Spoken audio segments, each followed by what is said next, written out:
Hey, what's up, everybody? Got Devin Mitchell recording live from God knows where, and we're going to do a little serious topic right now.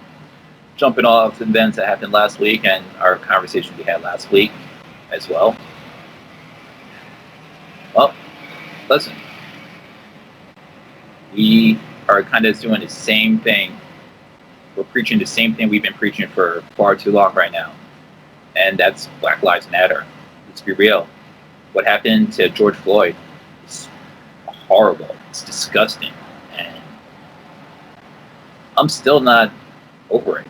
Like, I saw the video, and to watch another man's life fade away when he's shouting, I can't breathe, and officers just cocky ass, arrogant, smiling, hands in pocket, applying full weight of his body on his neck, crushing his neck and killing him.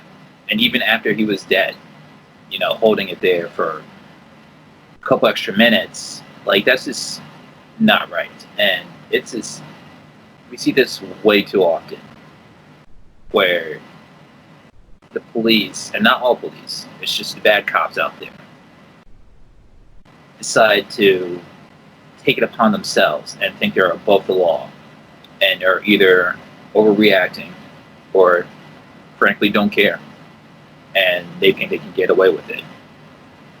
And it just needs to stop. I'm proud of everyone out there protesting, peacefully and respectfully. And we're doing it the right way. And to all the looters out there and rioters, they're not with the cause. They're out there, they're either just trying to fuck shit up because they think they're FSU, or they're just trying to be opportunists and steal whatever they can get their hands on. It's ridiculous, but unfortunately, they're misconstruing the message that we have. But I'm proud that the justice system is slowly working and that the 4 officers that were involved in George Floyd's death have been charged. And to Derek Chauvin, or David Chauvin, whatever his name is, I'm glad that charge got bumped up to second-degree manslaughter. So all I gotta say is that it's fucked up. We've been dealing with this for about 150 years now, if I remember correctly. Back in the 1800s, when they gave us the Emancipation Proclamation, said we were technically free, but we weren't, because we had to play by their rules and their laws. And whenever we try to get ahead, there's another law saying, oh, you can't do this. You can't vote here. You can't hang out in this library. You gotta go to some crummy library where there's not even updated books. You get in trouble just for looking at someone the wrong way. And that, unfortunately, has been happening for far too long. And the only way it's going to stop is we get out there, we make the changes that we got in the political system. We put the right people in place.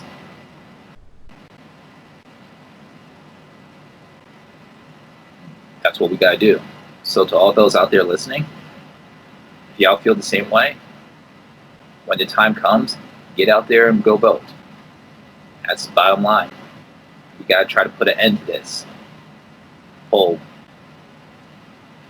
unjustified killing of people. Yeah, that's all I had to say about that. So, rest in peace to all those victims that we've lost in the struggle. And rest in peace to all the ones that we unfortunately don't know about, that won't get a chance to see the justice that they deserve, because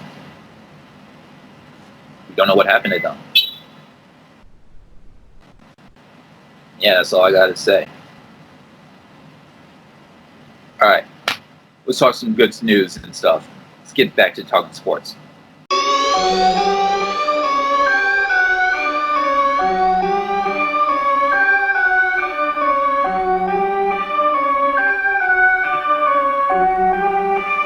to the basement.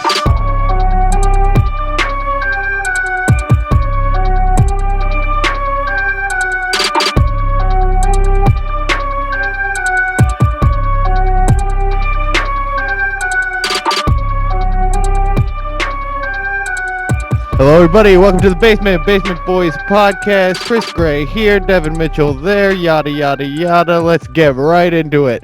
What did you? All right. Drew Brees making headlines for all the wrong reasons, which is pretty unbecoming of him. It's not unbecoming, Characteristic? yeah, that's the word I'm looking for. Because he's usually a guy everyone can seem to get behind. Mm-hmm. But talk about missing the point. Yeah, and you got to know, especially at a time like this where everything's going on. I understand not wanting anyone to disrespect your country and all that good stuff. Like I'm not trying to say he's wrong there, but he's just wrong that any of that has to do with what this was about. Right. If you haven't seen, you've been living under a rock, but he came out and said, I'll never be able to get behind something that disrespects the flag or disrespects the military or somewhere along those lines, basically saying his grandfather was a military member and just he couldn't do something that would disrespect the military, which is understandable, but the not understandable part is that was never, like we just said, was never what this was about to begin with. So right. So it started this whole protest like back when Kaepernick was doing it along with Eric Reed. It was never anti-military, anti-government. It was always anti-police brutality and the social injustice that was going on. And they were just trying to bring it to the forefront to get the conversation started so that one day, sooner rather than later, we can eliminate the social injustice that's been happening, and it's stories have come out from former players and current players that in the locker rooms, you're there with 53 other guys that may not have the same upbringing as you. You have kids from the burbs, kids from the ghettos, and that's where it all comes together, and you're able to wake some people up and get your point across and be like, hey, this is my experience. Like I can't live, like I live in a nice area, but as a black person, like I have to watch my back because, someone is going to say they don't belong here and they're going to try to call the cops on me, even though like I'm paying my dues to be there. Yeah, and like I feel like you kind of said it, the old cliche that like a locker room is kind of like a microcosm of society. And because it's this smaller version, especially in these places of high level competition, because it doesn't matter if nothing about your personal life, save for if you go to extremes like say Antonio Brown or something, none of that matters. All that matters is what you produce on the field. Mm-hmm. So because sorry, I'm trying to figure out how I'm wording this statement. Because none of the personal stuff matters, at least in this day and age, as much, you really do get to see every different walk of life. And you are forced to have that, whether you want to or not, you are forced to almost have some of these conversations and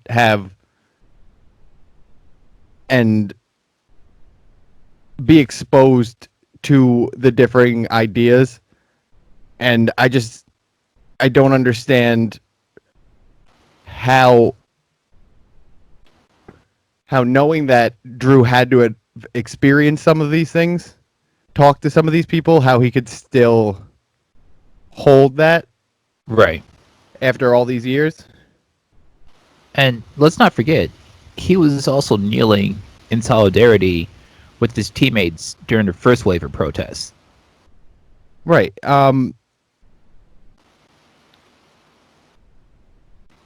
Yeah, and I know this point has been repeated 900,000 times this whole week talking about this, but Kaepernick literally talked to military members on how to be more respectful while still doing this protest, and that's how we got to kneeling. Right. Because in the beginning, he just sat down. He just didn't stand up for it, Right. which is a lot more disrespectful. And then he had the conversation with the other side. He said, "Hey, this isn't what I'm trying to be about. I'm trying to talk about police brutality. I'm trying to talk about this one thing. I'm not trying to talk about the military. So how can I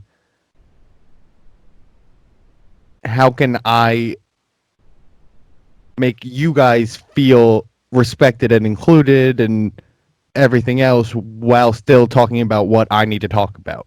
Right. And this is common knowledge at this point. Yeah, I was going to say, you have, former Green Berets, former Army vets, Marine vets, all saying, listen, I'd rather you kneel because what I fought for was your right to kneel. It was to protest. And the fact that you're doing it peacefully and respectfully, I appreciate that. Thank you. They might not personally agree with his message, but they agree with how he's went about it, and that's his right. Right. And then also bringing it back to the things going on today, everyone's saying when all these riots break out, and again, we're not saying these riots are good. No one's ever saying you want riots to happen. But the counterpoint to everything is, oh, why can't you just be peaceful? Why can't you just be peaceful? But then when they're peaceful, you have a problem with that too. You know what I mean? So it's these thoughts like Drew Brees that I feel helps bring on these levels of frustrations that leads to the types of things we're seeing. Mm-hmm. And again, I want to reiterate, I am not saying, yeah, go out and riot. That is not what I am saying. I am saying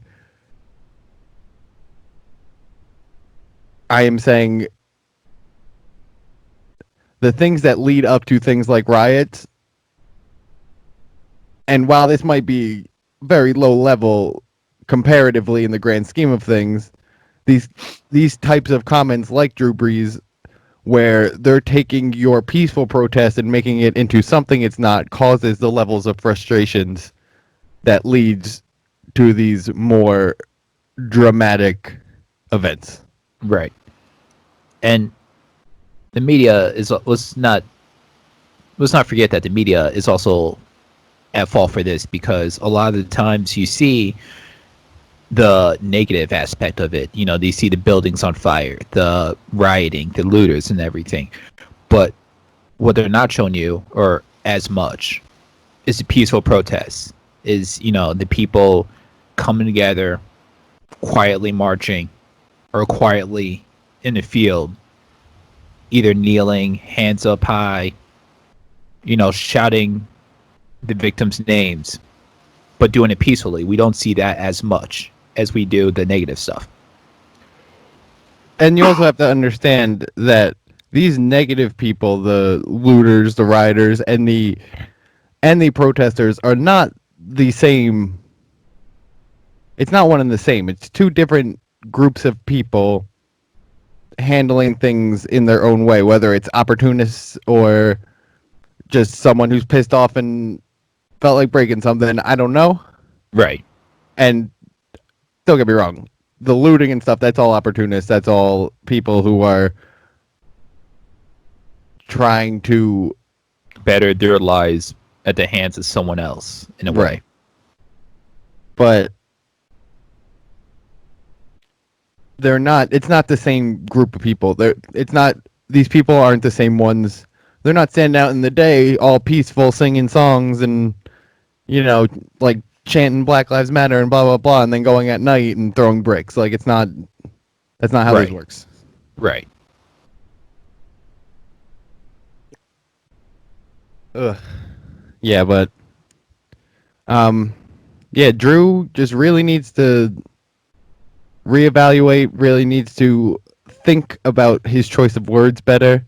Mm-hmm. Because, and again, I feel like this point's been made a lot this week. I don't think he was trying to necessarily be like, oh, I'm against Black Lives Matter, I'm against this, I'm against that. He was trying to explain his own perspective, but just worded it terribly. Right. And missed a point. Yeah, and just all in all missed the point. Because, like I said, kind of opening this, I don't think I've ever heard a negative remark about Drew Brees. Right. Before this. I believe he comes to work, works hard, trains hard, and helps out his community, the community of New Orleans. Like, we saw what he did for Hurricane Katrina. We saw what happened when the coronavirus first hit and people couldn't get fed and PPE. He donated all this money. So for him, I feel like we hold him to a higher standard because we see him doing all this community work and doing good for the community. And on this one, like we said, he just missed the mark. He just missed what the actual point of all the protests are. And I hope that coming with his apology, which I feel like as far as apologies go, was a better one. He seemed to use all the right phrases, to me at least, to make me feel like he genuinely realizes that he's made a mistake. Mm-hmm. But you can't just have the apology. He needs the actions to back it up now. Right. In my opinion.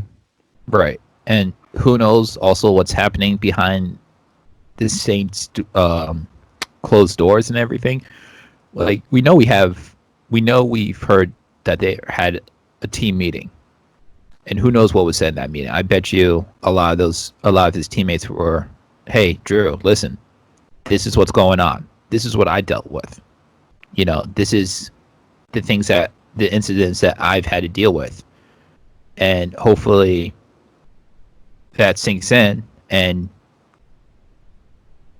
he either, he does something to help bring the communities together. Whether it be, and I'm just spitballing ideas right now, more roundtable discussions like this to bring it to the forefront. Maybe a donation here and there to one of the many funds going on. Anything like that to help the cause. Yeah, and just be more willing to speak publicly on the movement, especially after that. Yeah. You can't put yourself into it like that, whether it was accidental or not. You've put yourself into it now. You have to take the ball. Like, you know what I mean? Mm-hmm. All right. Moving on to some lighter news. We have Kevin Durant, KD. KD should stand for fucking counting dollars. Dollar bill. Because he has officially stepped into, at the very least, a partial team owner role. Mm-hmm. Dev, if you can bring us in on that one. Yeah, it's not much. I believe it's only like somewhere between 1% and 5% ownership of the Philadelphia Union, of the MLS. One of the many rivals of my beloved New York Red Bulls. Red Bull for life. Suck. Nah. We're not going down this road. Right now. No, but hey, big props to KD for exploring life without basketball and other ways to get money.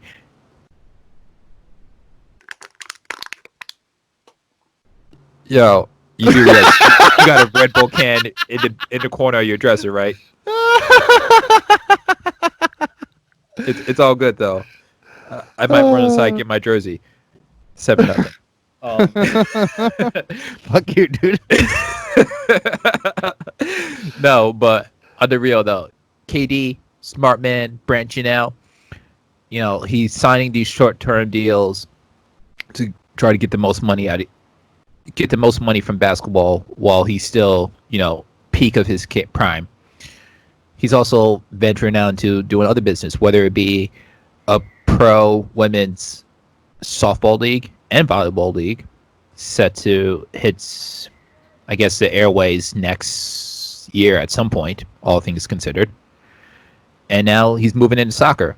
So be on the lookout because KD, counting dollars, might be trying to buy up some of your teams or businesses. I wonder what's making him go into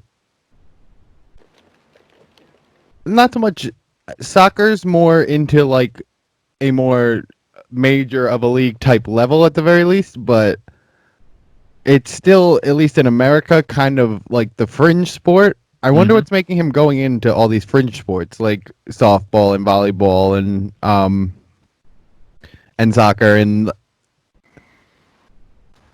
I just feel like it's something you don't see from a lot of anyone really that has to do with that has anything to do with these like real established leagues like the NBA, whether it's a player or an owner or whatever. I feel like you don't see it as often that they start going backwards into these fringe sports. It could be, because my guess might be it's just the easiest thing to get into right now. I would think price point is probably a big thing on that too. Yeah. Because let's be real. Yes, they're not making as much money as the NBA. Excuse me. As the NBA or the 4 other major sports in North America. But maybe it's just a way to get these leagues started. Hopefully, his goal probably build them up so he can say, "Hey, I was there from the ground from ground zero. Look where we are now." And then maybe down the line, after he's done playing, he buys a stake in some team.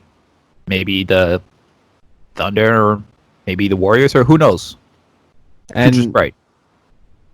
Thinking back on it now after I posed the question, I also feel like there's where there's also the highest risk with these sports, because they don't normally, it's not something that you get into like a fringe sport like this and it goes off. You've had very few, and even those few that have had it only had like small runs, right, for the most part. The only like real huge successes I can think about that is the WWE and the UFC. The UFC was bought for $2 million, and then they sold a few years back for $4.6 billion. Whoo! So yeah, big jump. And the WWE, or F at the time, started as just like a small regional promotion and slowly started building up to try to take over the other regional promotions, and that's what it became what it was. But those are the only 2 real success stories I can think of.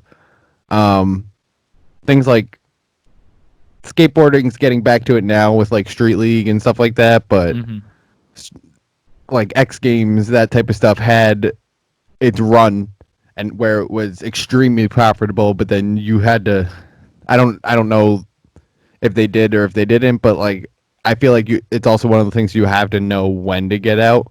Right. Or like, if you remember, this is back in the day, you remember Slam Ball, Dev? Let me tell you something. I love Slam Ball. I wish that took off, because if it did, I would have been playing that. It did for like a year or 2, and it was everywhere. Everyone was talking about it. And I feel like if you got out at the peak, if you knew when to get out, that was probably pretty profitable for some people who had that wherewithal. But like I said, they're these big flashes in the pan. They're these things that you need to get in and out of. So I don't know if that's what KD's trying to do, or if he really thinks he has the product to be able to bring on like a well-established league. But I also think it's kind of smart to invest in the women's leagues right now because women's leagues are finally starting to catch on a little bit. They're finally starting to get the funding they deserve and stuff like that. It's not like back in the day with the women's soccer league. I forget the exact name of it, but like reaching off the back of like the World Cup, the '90s World Cup teams, like the Mia Hamms and stuff like that. Mm-hmm. Where that was just built off this particular team's success. They're finally like, I feel like the WNBA is finally being pushed as the NBA just with women. You know what I mean? Like people are finally starting to talk about it. You're seeing WNBA stars involved in all these other things that used to like these ESPN interviews or these little like head-to-head games they do. Like they're pushing them a lot harder, where like they would with NBA stars, where that was not the case 2-3 years ago. Mm-hmm. And you can see it start to build. You can see people start being more and more interested. And it's going to take time because the NBA has been doing this for years with the men's side. Right.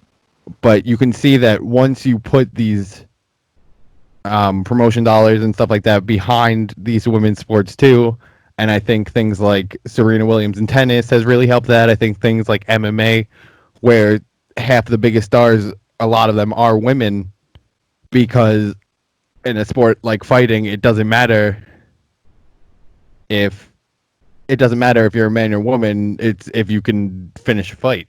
Right. Just like Amanda Nunes last night. She's one of the biggest stars in the UFC. Yeah, she is. And she is a GOAT. Dude, she beat up Felicia Spencer. And fucking shout to Felicia Spencer, too. She ate shots that put Cyborg away. She ate shots that put Ronda away, that broke Misha Tate's whole face, that put Holly Holm away. Like, she has a chin, and she is game as all fuck. Mm-hmm.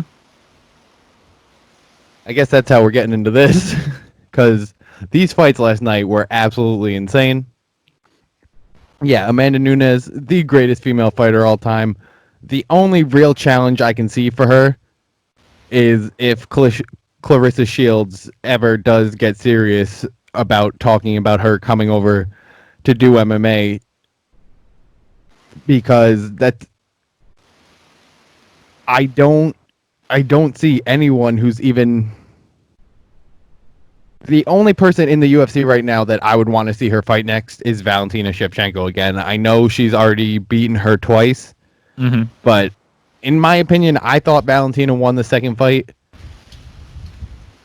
And she's really the only person who's made her look human in the past 4 or 5 years.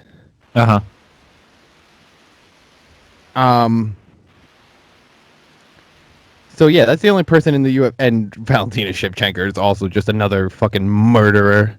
Those two are the scariest women I've ever laid eyes on in my life, both of them. Yo, isn't Nunez, like, I know she's the current featherweight champion.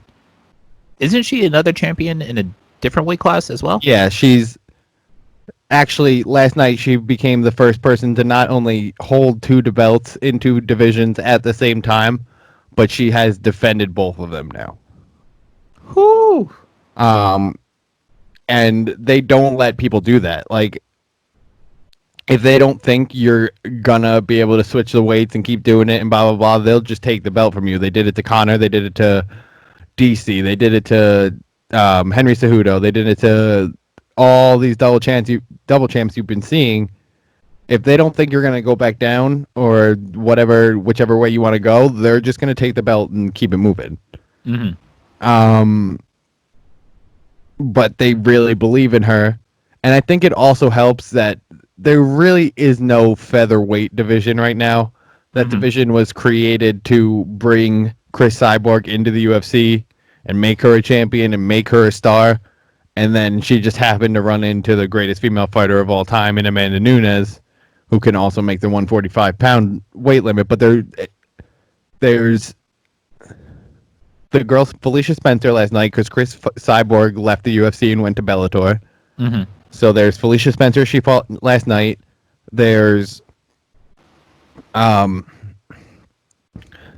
Anderson, Australian, just crazy striker. But I don't think she's there for Amanda yet. I think she can get there. I think she has plenty of skill and like seems to have the type of thing that will help you make it in the UFC, but I just don't think she's there yet. Same way I kind of felt with Felicia Spencer last night. Mm-hmm. And then this one other, I forget her name, but Felicia Spencer fought her in her debut. I don't know if she's even still in the UFC or they just brought her in to bring Felicia Spencer in. Yeah. But other than that, I can't think of anyone who's an actual 145er. All the people they had Cyborg defend her belt against were all 135ers that moved up to 145 for a title shot. Mm-hmm. So I think that kind of helps Nunes keep the belt. But even if it didn't, even if they both had two, like both divisions were full and loaded, I still think Amanda Nunes could do it. Because you have a year to defend your title before the UFC will strip it from you. Okay. Unless you make it clear, like, hey, I'm not going back to that weight or whatever. But that's the rule. You have a year to defend the title. So I think, because that, all she would have to do is fight twice a year. And yeah, it would be a little jump. Like, she's not the person who will just, oh, I got to go up to 145. Let me just eat more. She wants to put on the weight the right way. Right. You know what I mean? She's going to do it the right way so she can knock you out the right way. Right. It would be tough, but I think she could do it. But yeah.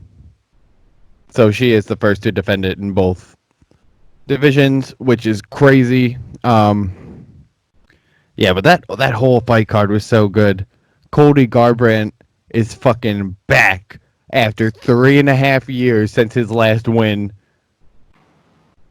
Oh my god, what a disgusting knockout.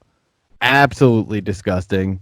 At the at the bell of the second round, so they still had another round to go, but still just he looked sharp. Cody Garbrandt, everyone talks about his power, but he's so fucking fast. He is so fast. And working with Mark Henry now, I really feel like will bring out the best of Cody Garbrandt.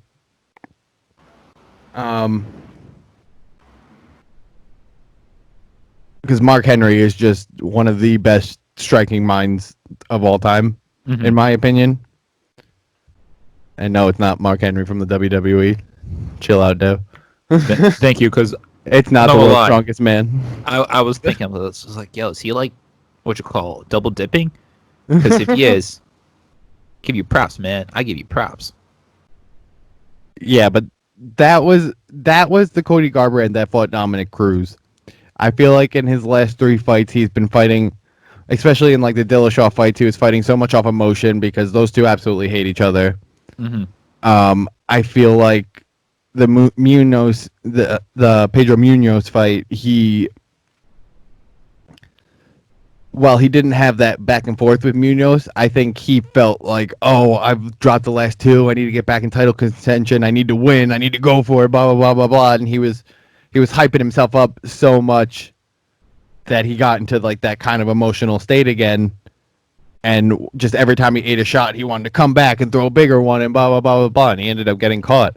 Right. Where this one, I feel like he stepped back. He took his time. He didn't try to force anything. He let the shots come to him. And God, that knockout was scary. Just turned every ounce of his body into it. Ducking down. ducking down, coming back up. Just he didn't even attempt to hide it. He just threw it with from just threw it from the hip with every ounce of power he could have behind it. And he knew the second it hit, there was no even thought of going to the ground. The second his hand connected, he walked away. Right. So yeah, I was very happy to see Cody get a win. Then Aljamain Sterling versus Sandhagen. Aljo is the truth, man. People keep doubting him. I know a lot of people had Sandhagen in this one, but I really thought Aljo was going to pull it out. I feel like Aljo's a more complete fighter, just all around, and I think he really proved that. Got the rear naked choke in the first round. Never mind. All right, yeah. Sorry, I got excited. No, you're all good. So he got the rear naked choke in the first round. And I think he really has to get the next 135-pound title shot. I know it's vacant right now, and I think they're looking at Peter Yan and Jose Aldo, which is a fun fight. I'd love to see it, but I think Sterling should get that fight over Aldo. But I also understand that Aldo's a legend, so. What's 135? Is that bantamweight? Yes. Okay. Yeah, there was a lot of great bantamweight fights on this one. Yeah, proud of you, Dev. Because Garbrandt Assunção was bantamweight. Then you had Aljo Sterling versus Sandhagen. That was 135, and then you also had fucking the Sugar Show, Sean O'Malley. Once again, just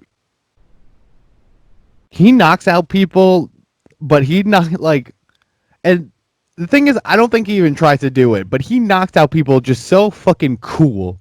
Like, think of every movie you've ever seen that's a boxing movie where they get the knockout. He's just there like, bah, and just stands there, and it's just like, yeah, what? I do this every day.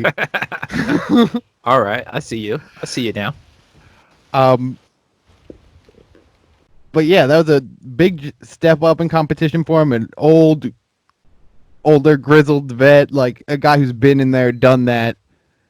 Where I feel like you saw it in like the Chase Hooper fight, where if you're brought up there too quick, it's not gonna go well for you.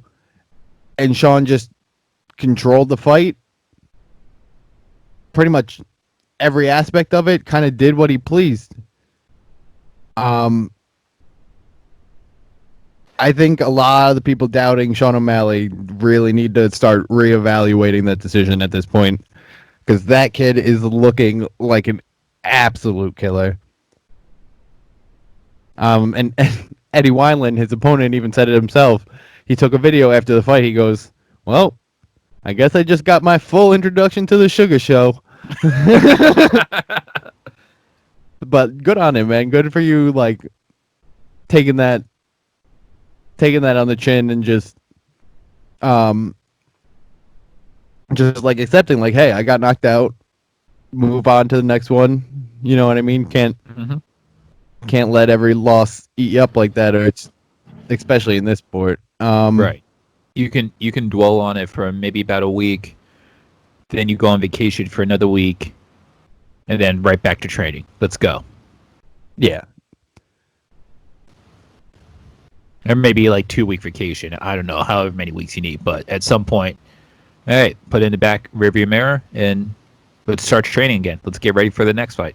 Yeah, you have to have that type of thing, because like you look at like a person like Ronda Rousey, who could just not accept that and could not accept her losses and just hid away from the media. All it did was make things worse for her.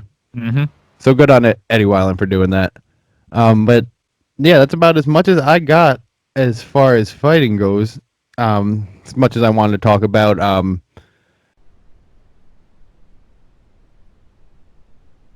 Alex Caceres looked great against Chase Hooper. I thought it was a little little much of a bump up for Chase, but that kid's so tough and he's so young. He just turned 20, I think, and he already has one fight in the UFC and a couple of Contender Series fights and his whole fighting career before that. So he's young. He'll be able to. I feel like he'll be able to bounce back from this. But yeah, that's pretty much all the fights I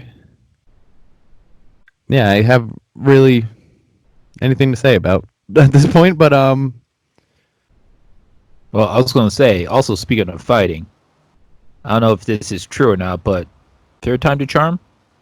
Third time Connor's going to stay home and just kick back, relax, and because apparently he came out after the fight and said that he's retiring, he's done, he's lost passion for the sport, nothing's exciting him, and he did this over Twitter. I think this is just another negotiating tactic. He's done this before. Right. I think he's basically telling the UFC, like, the fights you're offering me, I don't want them. Offer me the fights I want, or we're not going to. Or like he's saying I'm not gonna come out and do all this stuff for a fight that's not gonna move the needle. Now, didn't Anderson Silva challenge him to a fight recently, and didn't McGregor accept? Yeah, but I don't know. Or was that just like fucking around?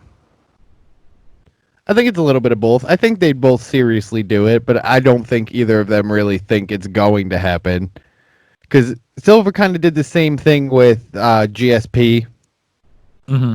And he never really wanted to fight GSP from what everyone in the background says. You know what I mean? Because GSP is... Like, those two are... Especially until John Jones came around and went on his run, they were the consensus pick 'em for greatest of all time. Right. So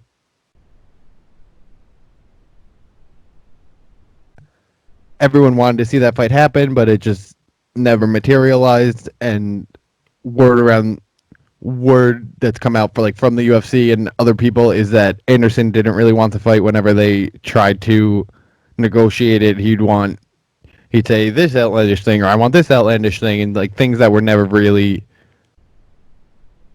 going to be achievable. Mm-hmm. But that was years ago. So I don't know how serious that is. Would I like to see it? Sure, but Anderson's so big for Conor. Yeah. I'd watch it, but I'm not as super excited on that fight as a lot of people were. But we'll see how it goes. Dana's having troubles with Conor right now. He's having troubles with John Jones, saying he wants $10 million a fight, which I'm not saying he doesn't deserve, but... break me off a little bit of that 10 mil. And then same with Jorge Masvidal. Dana just came out last night saying things like, he just redid these deals with Jones and with Masvidal. Jones, he said, it hasn't even been a year since the last deal. And they both still have 6 or 7 fights left on those deals. Oh.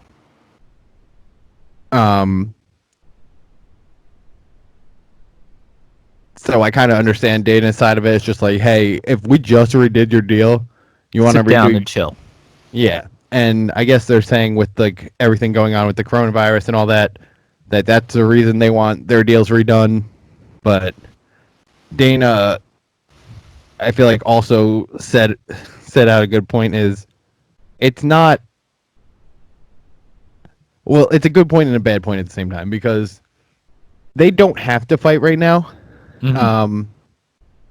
It's not like the NFL or the NBA where you have a game here, you have a practice here. If you don't come, you're going to get fined. Right. In the UFC, if you don't want to fight for 2 years, you don't have to fight. Come back after 2 years. Do what you want to do. Right. There is no, you have to be here, you have to be there, or whatever. But also at the same time, it's the only they call them independent contractors, but at the same time, it's the only place you can be independently contracted. You know what I mean? Yeah. So you might not. You say this goes on for another 2 years, and they don't fight for those 2 years. They can't fight anywhere else for those 2 years either. Right. You know what I mean? They're kind of stuck. So I understand their idea of, yeah, we don't technically have to fight, but we have families, we have bills to pay, we have houses, we have car payments, we have all that. So we kind of do need to fight. But once again, I think this is all just negotiation tactics. I feel like these stories come out every other day, and deals usually end up working out. For the most part. And we'll just kind of have to wait and see on that. Board up. You got anything else for us, Dev? Well, no, I think we covered just about everything. Unfortunately, we're right at that point where I'm like, might have to start getting ready to go to work. So yeah, we still got day jobs in this bitch. Yeah, I guess we gotta go make the world a better place and go do our jobs and make sure everyone's taken care of over there. I definitely don't have to go do my job because it is my day off. Lucky son of a bitch. Yeah, we ain't these rich podcasters. We got day jobs out here, but if listen, even if we were rich podcasters, I still have a job. if you think this your business logo would be nice in this little corner right up here, or maybe right over here, boom, contact us. Yo, you can find us on Facebook. You can find Chris on the Instagram somewhere. You can find me on the Twitter, Devin Mitchell, NY. I just restarted my Twitter, _Chris, _Gray, because damn, some asshole took the single underscore. And that's my Instagram name and everything. I'm gonna have to start a Twitter war with him. I'm about to follow you on Twitter and we're gonna build this army up. We're gonna do it right. All right, guys. We're going off the rails at this point. Yeah, that's about it for today's episode. Yeah, I'm Chris Gray. We got Devin Mitchell. Typing away on Twitter. Damn straight. We will will get this war started. We will see you guys next week. We are the Basement Boys, and see ya. Deuces. Welcome to the basement.